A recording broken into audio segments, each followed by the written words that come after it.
En el verano de 1964, Paul McCartney de los Beatles tuvo un sueño. En su sueño estaba la melodía de una canción.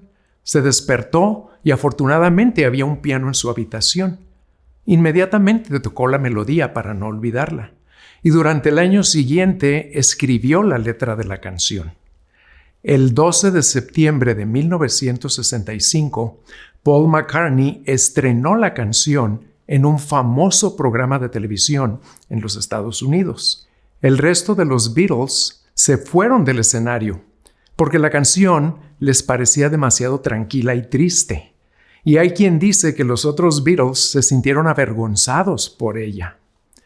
Pero esta canción llegó a ser y sigue siendo una de las mejores canciones de todos los tiempos.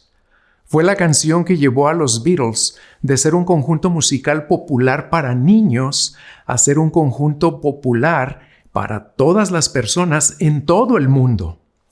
La canción se llama Yesterday, ayer, y dice así: ayer todos mis problemas parecían tan lejanos. Ahora parece que han venido para quedarse. Oh, creo en el ayer. De repente ya no soy ni la mitad del hombre que solía ser. Hay una sombra que se cierne sobre mí. Oh, ayer llegó de repente. Ayer el amor era un juego tan fácil de jugar. Ahora necesito un lugar donde esconderme. Oh, creo en el ayer. Una de las cosas que hace que esta canción sea tan popular es la forma en que se conecta con nuestro dolor y sufrimiento. Los problemas que todos enfrentamos, las sombras que se ciernen sobre nosotros y el anhelo de regresar a un tiempo en que no había tanto dolor y tristeza. Esta canción, Yesterday, nos plantea preguntas. ¿Por qué sufrimos aquí? ¿Por qué tanto dolor y tristeza? Y si Dios es bueno, ¿por qué permite el sufrimiento? Es una gran pregunta, probablemente una que la mayoría de nosotros hemos hecho. Encontrar una respuesta a esta pregunta puede construir o destruir tu relación con Dios. Vamos a ser muy francos en esta plática. ¿Te ves a ti mismo o a alguien que amas en alguno de estos escenarios? Tu vida se ve tan sombría que a veces no puedes levantarte de la cama por la mañana.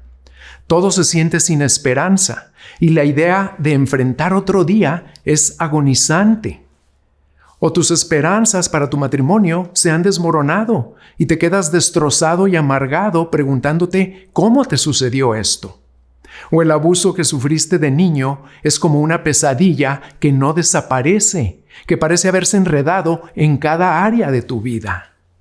O derramaste tu vida en tus hijos y tenías grandes esperanzas para ellos, pero todo salió mal y ahora son solo una fuente de preocupación y dolor.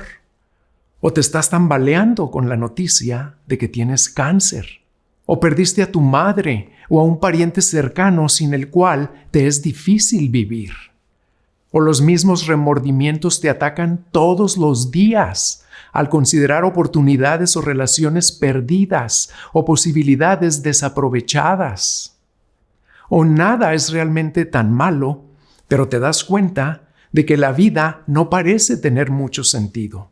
Y te preguntas por qué no hay en ti un mayor sentido de paz y satisfacción. ¿Cómo reconciliamos estas experiencias de la vida real con la idea de que Dios es un Dios amoroso? La Biblia puede ayudarnos. En 1 de Pedro 2, el apóstol Pedro está hablando a los siervos o esclavos acerca de su relación con sus amos. 1 de Pedro 2, 18 al 24.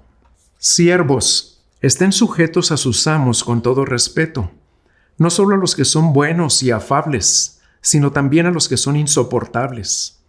Porque esto haya gracia, si por causa de la conciencia ante Dios, alguien sobrelleva penalidades sufriendo injustamente. Pues ¿qué mérito hay si cuando ustedes pecan y son tratados con severidad, lo soportan con paciencia? Pero si cuando hacen lo bueno, sufren por ello y lo soportan con paciencia, esto haya gracia con Dios. Porque para este propósito han sido llamados, pues también Cristo sufrió por ustedes, dejándoles ejemplo para que sigan sus pasos, el cual no cometió pecado, ni engaño alguno se halló en su boca, y quien cuando lo ultrajaban no respondía ultrajando, cuando padecía no amenazaba, sino que se encomendaba a aquel que juzga con justicia. Él mismo llevó nuestros pecados en su cuerpo sobre la cruz, a fin de que muramos al pecado y vivamos a la justicia, porque por sus heridas fueron ustedes sanados. Consideremos 3 preguntas específicas que a menudo tenemos cuando se trata del sufrimiento. Número 1. ¿Está Dios juzgándome cuando sufro? En las 2 primeras sesiones hemos visto a un Dios que es misericordioso y amoroso hacia nosotros, incluso en medio de nuestro pecado y rebelión. No me malinterpretes. La Biblia enseña claramente que habrá un juicio cuando muramos. Nuestro sufrimiento en realidad apunta al juicio que está por venir.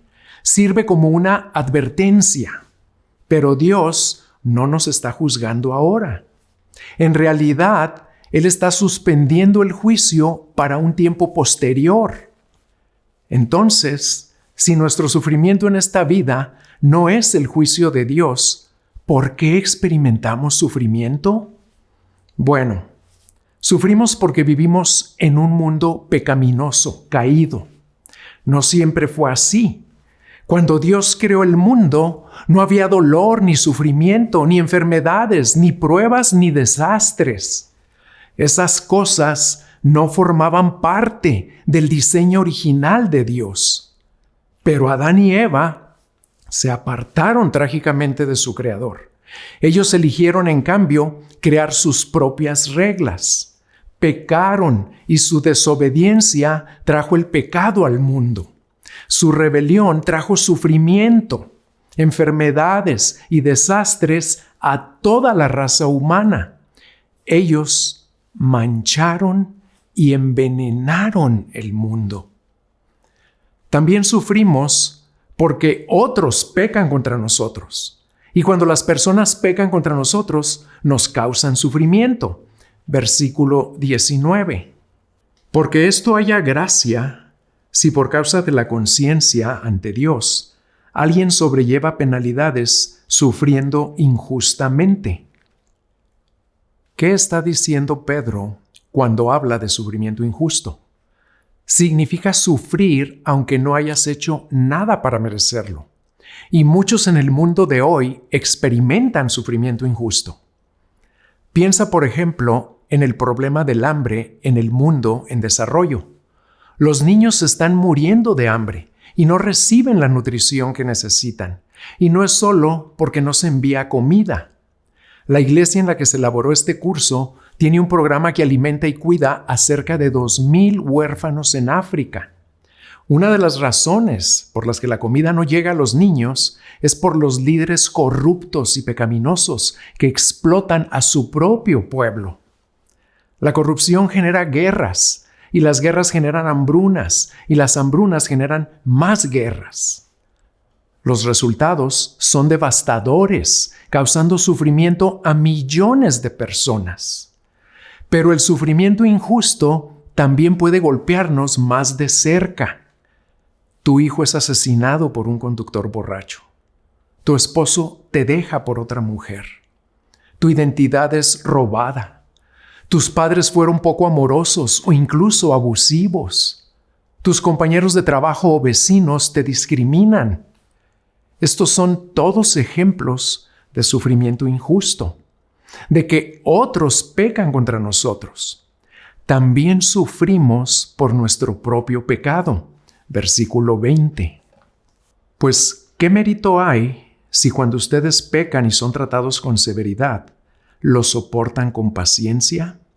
Pero si cuando hacen lo bueno sufren por ello y lo soportan con paciencia, esto haya gracia con Dios. Si haces algo mal y eres castigado por ello y soportas el castigo, no haces nada extraordinario. Te lo mereces. Si te ponen una multa por exceso de velocidad, no maldigas en voz baja al policía y no patees al perro cuando llegues a casa. Es tu culpa. Aguántate. Recibe lo que mereces. Ahora, la mayoría de nosotros no manejamos bien esto. No nos gustan las consecuencias y hacemos lo que sea para evitarlas. La manera más fácil de hacerlo es culpar a otra persona. Probablemente no recuerdas el nombre de Stella Liebeck. En 1994, pidió una taza de café de 49 centavos en el autoservicio de McDonald's en Albuquerque, Nuevo México. Puso el café en sus piernas y abrió la tapa para añadir crema y azúcar. E inmediatamente se derramó toda la taza sobre su regazo. Y ella de inmediato demandó a McDonald's. Y se le otorgaron $2.8 millones por parte de un jurado civil. Puede ser que no nos gusten las consecuencias, pero eso no significa que no las merezcamos. Siempre hay consecuencias cuando pecamos y desobedecemos a Dios. Gálatas 6:7 dice: todo lo que el hombre siembre, eso también segará. Tú siembras maíz, vas a cosechar maíz. Tú siembras pecado, vas a cosechar las consecuencias del pecado. Proverbios 19:3. La insensatez del hombre pervierte su camino y su corazón se irrita contra el Señor. A menudo es nuestra propia necedad y pecado lo que trae ruina y destrucción a nuestras vidas. Mi amigo Jaime cuenta el siguiente ejemplo de su propia vida.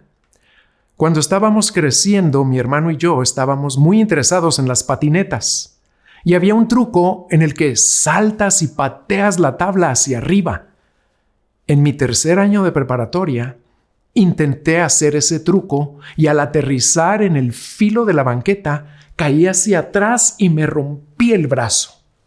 Fue terrible, pero la buena noticia fue que me enyesaron el brazo, así que seguí patinando con todo y yeso. La semana en que me quitaron el yeso, volví a intentar el mismo truco. Caí hacia atrás y me rompí el brazo nuevamente en el mismo lugar. Mi hermano y yo simplemente nos sentamos en la banqueta y lloramos. Incluso hoy en día, si tocas mi brazo izquierdo, todavía parece que está roto. Y esto fue hace décadas. Estaba tan enojado cuando me rompí el brazo de nuevo que le dije a mi mamá que ya no creía en Dios. Eso realmente puso en pánico a mi mamá. Así que llamó al sacerdote y el sacerdote vino. Y no le fue muy bien al sacerdote. Pero ¿cuál era mi problema? Yo no conocía Proverbios 19:3. Fue mi propia necedad la que causó esto. Fue mi culpa. Fui yo quien hizo ese peligroso truco después de que me quitaron el yeso. Sin embargo, mi corazón se enfureció contra Dios. Culpé a Dios. Me desquité con Dios por algo que yo había hecho. Si consumes drogas y alcohol y terminas perdiéndolo todo, ¿de quién es la culpa? Si le das la mayor parte de tu tiempo al trabajo o a un pasatiempo y terminas en un doloroso divorcio, ¿de quién es la culpa? Si comes mucha comida chatarra y terminas con mala salud, ¿de quién es la culpa? Si pasas horas viendo pornografía y no puedes tener una relación exitosa, ¿de quién es la culpa? No nos gusta admitir que es nuestra culpa. Así que culpamos a los demás y culpamos a Dios. Pero una de las razones por las que sufrimos es por nuestro propio pecado. No es necesariamente porque Dios nos esté juzgando. A menudo sufrimos por causa del pecado, pecado en el mundo, pecado que otros cometen contra nosotros y pecado que nosotros cometemos. Aquí hay una segunda pregunta que la gente suele hacerse cuando se trata del sufrimiento. ¿Es Dios capaz de redimir mi sufrimiento? En otras palabras, ¿es Dios capaz de usar mi sufrimiento para bien? ¿O todo es simplemente sin sentido? Y solo tenemos que acostumbrarnos a la idea de que todos nuestros problemas están aquí para quedarse. Bueno, la Biblia enseña que Dios permite e incluso trae sufrimiento para nuestro bien.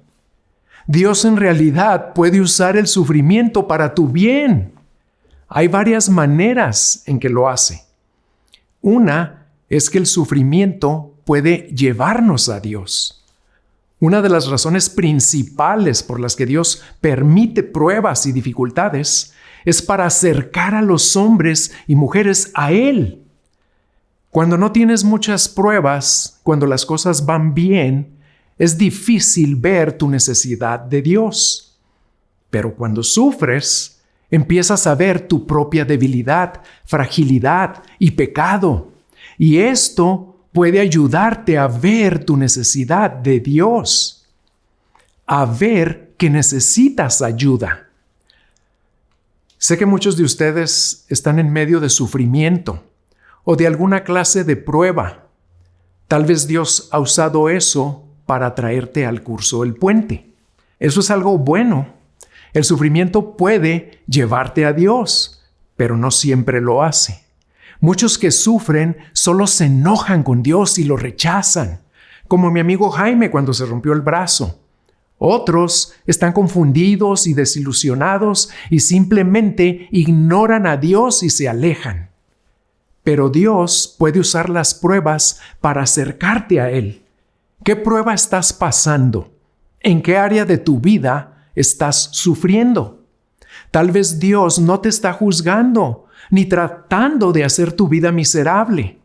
Tal vez está tratando de llamar tu atención y de traerte a Él.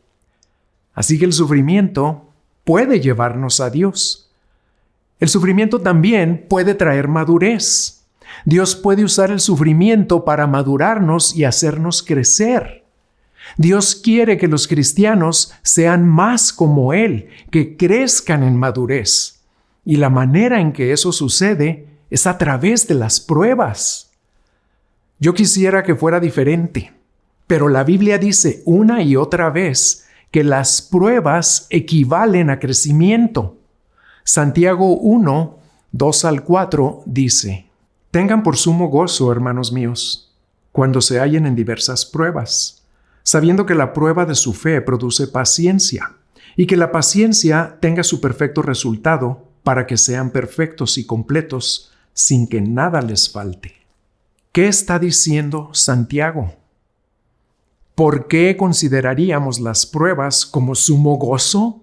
No solo como gozo, sino como sumo gozo. Él nos lo dice, sabiendo que la prueba de su fe produce paciencia, y que la paciencia tenga su perfecto resultado, para que sean perfectos y completos sin que nada les falte. Las pruebas desarrollan la paciencia o perseverancia en nuestras vidas. Y esa perseverancia nos madura y nos obliga a crecer. Jerry Bridges cuenta una historia sobre esto en su libro Confiando en Dios. Uno de los muchos eventos fascinantes en la naturaleza es la salida de la oruga cecropia de su capullo, un evento que ocurre solo con mucha lucha por parte de la oruga para liberarse. Se cuenta la historia de alguien que observó a una oruga pasar por esta lucha. En un esfuerzo por ayudar y sin darse cuenta de la necesidad de la lucha, el observador rompió el caparazón del capullo. Pronto la oruga salió con sus alas todas encogidas y arrugadas, pero a medida que la persona observaba, las alas permanecieron débiles. La oruga, que en unos pocos momentos habría extendido esas alas para volar, ahora estaba condenada a arrastrarse durante su breve vida, frustrada por no poder ser la hermosa criatura que Dios había creado y que quería que llegara a ser. De lo que la persona en la historia no se dio cuenta fue que la lucha por salir del capullo era una parte esencial para desarrollar el sistema muscular del cuerpo de la oruga y para empujar los fluidos corporales hacia las alas, para expandirlas. Al tratar de acortar imprudentemente la lucha de la oruga, El observador en realidad había paralizado a la oruga y había arruinado su existencia. ¿Crees que un buen padre les da a sus hijos todo lo que quieren? No. A veces los dejará luchar o batallar y hará cosas que el niño no entiende. Es lo mismo con Dios. Dios nos deja luchar, no siempre nos da lo que queremos. Y Él hace algunas cosas que no entendemos. Pero si le pertenecemos a Dios, Él usará nuestras luchas y sufrimientos para nuestro bien. El sufrimiento también puede traernos un anhelo por un lugar mejor.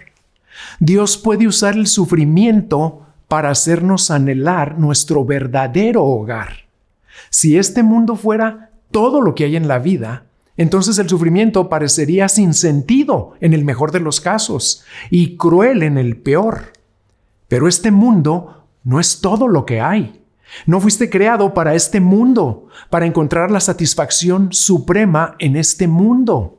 Fuiste creado para una persona y un lugar. Esa persona es Jesús y ese lugar es el cielo. Este lugar es temporal. Estamos aquí para ser peregrinos, simplemente de paso. Esto no fue diseñado para ser el cielo. Pero a menudo tratamos de hacer de la tierra el cielo. Así que Dios envía pruebas para despegarnos de esta tierra, para hacernos anhelar nuestro verdadero hogar, un hogar mejor.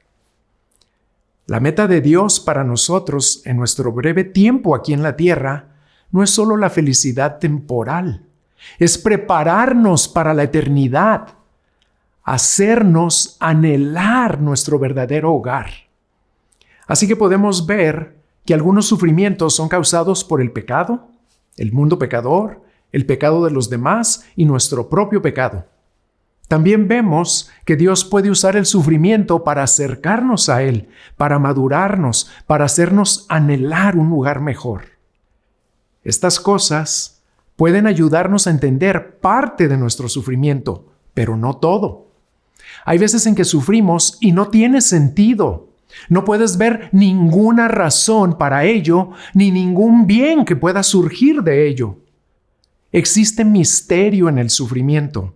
Hay cosas que no podemos entender en este lado de la eternidad y no nos gusta el misterio. Queremos respuestas. Pero si entendiéramos todo, seríamos Dios y no lo somos. Tiene sentido que haya misterio cuando se trata de Dios. No tenemos que ser capaces de entender todo lo que Él hace. Al igual que un niño no puede entender todo lo que hace un padre. Esto nos lleva a la tercera pregunta que la gente suele tener cuando se trata del sufrimiento. ¿Está Dios allí cuando sufro? Porque a veces no parece estar allí. Puede sentirse como si estuviéramos completamente solos. El sufrimiento puede venir en paquetes pequeños, como no puedes encontrar tu teléfono, el auto se descompuso de nuevo, no puedes pagar tus cuentas, reprobaste un examen, te duele la espalda, tu hijo de 3 años se niega a aprender a usar el baño. O puede venir en grandes paquetes. El tumor es maligno. La relación se terminó. El accidente es fatal. El sufrimiento nos deja vulnerables e indefensos. ¿Qué haces? No puedes cambiarlo, no puedes escapar de él. Buscas razones, pero no encuentras ninguna. Te culpas a ti mismo, culpas a otros, culpas a Dios. ¿Dónde está Dios? Pensé que Él no debería permitir que pasaran estas cosas. Nos puede parecer que estamos haciendo lo mejor que podemos con las cartas que se nos han repartido. Y luego viene el sufrimiento y Dios parece no intervenir. O quizá Él sí interviene, pero de una manera que no esperábamos. Ya hablamos de cómo a veces, cuando sufrimos en esta vida, podemos mirar atrás y ver por qué el sufrimiento tiene sentido. Mi amigo Jaime, el autor de este curso, me compartió que cuando él tenía 4 años de edad, ocurrió una tragedia terrible en su familia. Su papá sorprendió a su mamá engañándolo con uno de sus mejores amigos, quien además trabajaba con él. Así que su papá, que era un hombre rudo que luchaba con el alcohol, fue a su trabajo y mató de un tiro a ese tipo. Luego volvió a casa y mató a su mamá y luego se mató a sí mismo en la cocina de su casa. Mi amigo era demasiado pequeño como para recordar algo de esto, pero devastó a su familia. Una de sus abuelas se convirtió en alcohólica. Pero debido a esa tragedia, mi amigo y su hermano fueron adoptados por una tía y un tío de ellos. Al mirar hacia atrás, mi amigo puede ver cómo Dios los sacó de una situación muy mala y los colocó en una mucho mejor. Pero a veces sufrimos en esta vida y no podemos ver por qué. No parece tener sentido. Mi amigo Jaime también cuenta lo siguiente acerca de su esposa. Mi esposa Trish perdió a su papá a causa del cáncer cuando tenía 9 años de edad. Quiero leerte una parte del diario de su mamá. Ella se llama Naomi y el nombre de su esposo era Ira.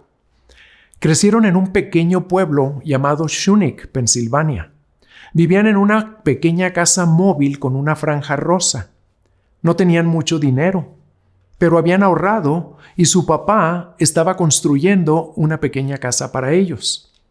Había colocado la casa móvil sobre bloques y estaba construyendo la otra casa cuando llegó el cáncer. Trish recuerda que él estaba acostado sobre un montón de tablas tratando de recuperar sus fuerzas. Finalmente fue al médico y luego Naomi escribe lo siguiente: mi hermana y yo te llevamos a la sala de emergencias del Hospital General de Lancaster. Fuiste admitido. Empieza la pesadilla.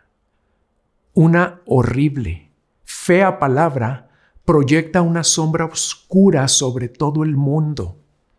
El médico le pregunta a mi hermana si cree que estoy preparada para escuchar que mi esposo tiene cáncer. Mi hermana dice, sí, así que me lo dicen. Pero mi corazón y mi mente gritan, no, Dios, no puedes hacer esto. Están haciendo todo tipo de pruebas para descubrir tu problema. No aparece nada. Luego, al 4º día, la tomografía computarizada muestra la cosa malvada. Un tumor crecido alrededor de la columna vertebral, apenas accesible para cirugía. El doctor Paul viene a hablar conmigo, explica las cosas y no ofrece esperanza. El veredicto: él morirá de este tumor. Lo oigo decir esas palabras que yo ni siquiera podía formar en mi mente. Era el 15 de agosto de 1979, un día negro, negro.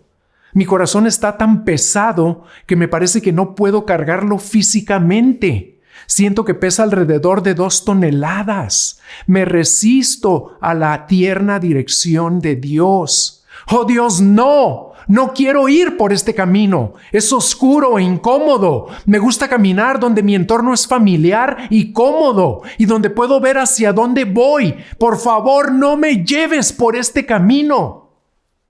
Y Dios responde suavemente, sí, sé que el camino es oscuro e incómodo para ti, pero aquí estoy, a tu lado, sosteniendo tu mano derecha. Mis brazos de amor no te dejarán caer.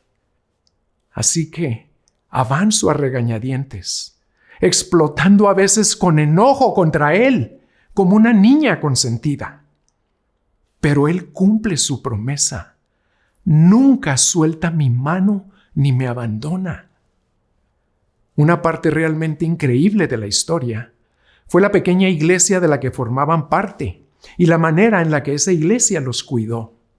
Cada sábado durante el otoño, mientras Ira estaba enfermo en la casa móvil, la iglesia se reunía en la casa que él había empezado a construir y las damas preparaban un gran almuerzo y los hombres trabajaban en la construcción de esta casa.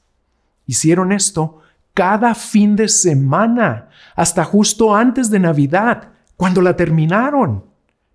Esto es lo que Naomi escribió en su diario.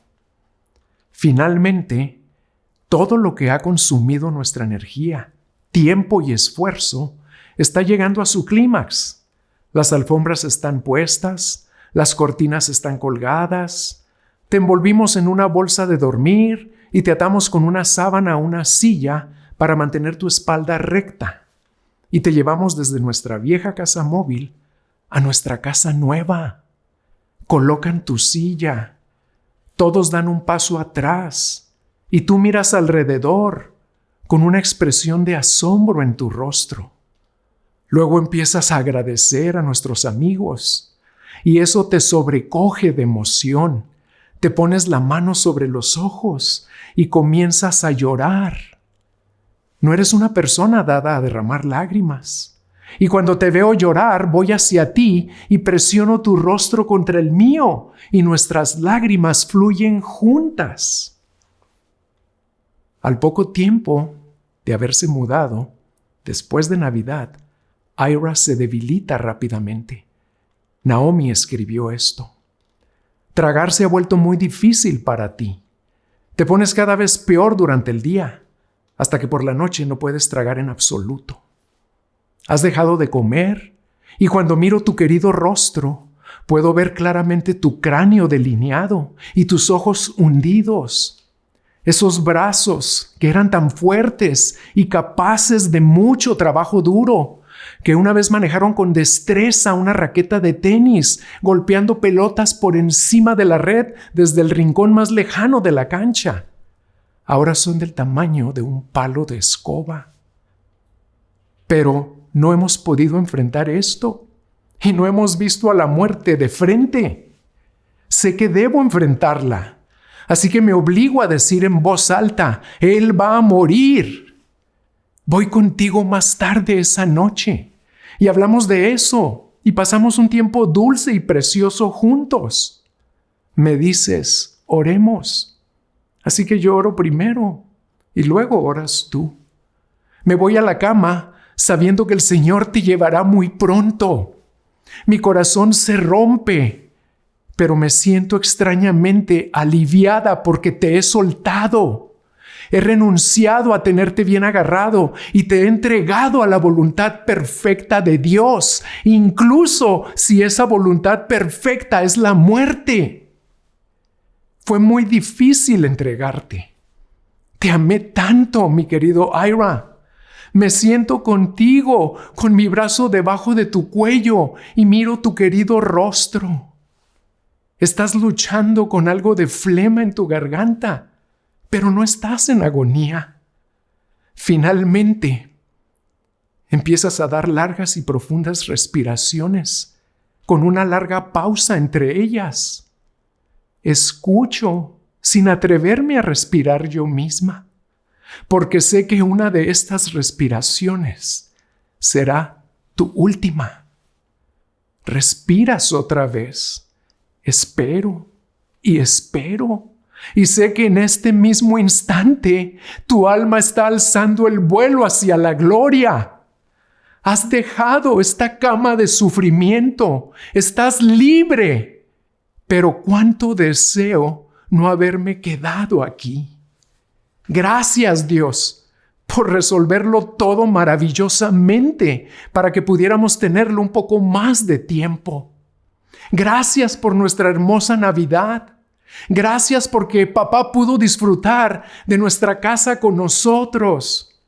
Gracias por la calidad de vida que disfrutó, porque no sufrió tanto como otros pacientes de cáncer. Gracias por no habértelo llevado en un momento en que yo no pudiera estar con él. Gracias por tantas cosas. ¿Cómo puede alguien decir esto? ¿Cómo puede alguien confiar en Dios con algo así? Lo puede hacer porque Dios sufre con nosotros. Dios no está mirando desde lejos, apartado del sufrimiento del mundo o indiferente. No es un juez frío y cruel que no se preocupa por lo que estamos pasando. Dios sufre con nosotros. Él entra en nuestro sufrimiento y llora con nosotros en nuestro tiempo de dolor y duelo. El versículo más corto de la Biblia es Juan 11:35, donde dice: Jesús lloró. Jesús estaba frente a la tumba de Lázaro, uno de sus amigos más cercanos, que había muerto 4 días antes. Jesús era cercano a esta familia que incluía a sus hermanas María y Marta. Estaba a punto de resucitar a Lázaro de entre los muertos. Y cuando Jesús llegó y vio todo el llanto y el dolor, simplemente dice que Jesús lloró. Jesús no les dijo: «Hey, paren de llorar. Voy a resucitarlo de entre los muertos en 1 minuto. No tienen que sentirse mal». No hizo eso. Lloró. Lloró porque Él entra en nuestro sufrimiento. Pero eso no es todo. Dios no solo sufre con nosotros, Dios sufre por nosotros. ¿Cómo sufrió Él? Colgando en una cruz romana durante 6 horas. ¿Por qué lo hizo? ¿Por qué sufrió? Versículo 24. Él mismo llevó nuestros pecados en su cuerpo sobre la cruz, a fin de que muramos al pecado y vivamos a la justicia, porque por sus heridas fueron ustedes sanados. Jesús no estaba muriendo por sus propios pecados. Estaba muriendo por nuestros pecados, cargando nuestro pecado. Tomó nuestro castigo como suyo propio. Si tú estás enojado por el sufrimiento injusto, entonces lo que más te debe enojar es que Jesús sufrió en la cruz. Él no merecía morir en una cruz. Él no merecía la ira de Dios. Somos nosotros los que, debido a nuestros pecados contra Dios, merecemos la muerte y la separación de Él. Pero la mayoría de las veces recibimos misericordia. No recibimos lo que merecemos. Es por la misericordia de Dios que nuestro corazón late durante la noche, que tenemos comida, ropa y un lugar donde vivir. Pero llegará un día en que morirás y te presentarás ante Dios y Él ajustará cuentas contigo. Y si no te has arrepentido y has confiado completamente en Cristo, tú enfrentarás su justicia. Nuestro sufrimiento en esta vida es un pequeño vistazo al sufrimiento que está por venir. Apunta al juicio futuro. Entonces, ¿qué debes hacer? Volvamos a la suegra de mi amigo Jaime. La razón por la cual ella pudo encontrar paz y esperanza en medio de tal prueba fue porque ella tenía una necesidad incluso mayor que mantener a su esposo con vida. Esa necesidad era ser perdonada de su pecado y rebelión contra Dios. Jesús tomó su lugar en la cruz para que ella no tuviera que sufrir el castigo que merecía por su propio pecado. En la cruz, Jesús compró para ella el don del perdón de Dios. Y cuando ella tenía 23 años, recibió ese don al arrepentirse y rendir su vida a Cristo. Y tú también puedes hacer lo mismo. Recuerda que en el centro del cristianismo está el sufrimiento, un Salvador colgado en una cruz, ensangrentada. Así que tiene sentido que los seguidores de Cristo también sufran. Estamos siguiendo a un Salvador crucificado. Nuestro sufrimiento apunta a los efectos de nuestro pecado y el juicio que se avecina, pero también apunta al inmenso amor de Cristo, quien estuvo dispuesto a sufrir un dolor inimaginable por nosotros en la cruz, para que nosotros pudiéramos ser perdonados y escapar del sufrimiento y del juicio que vendrán.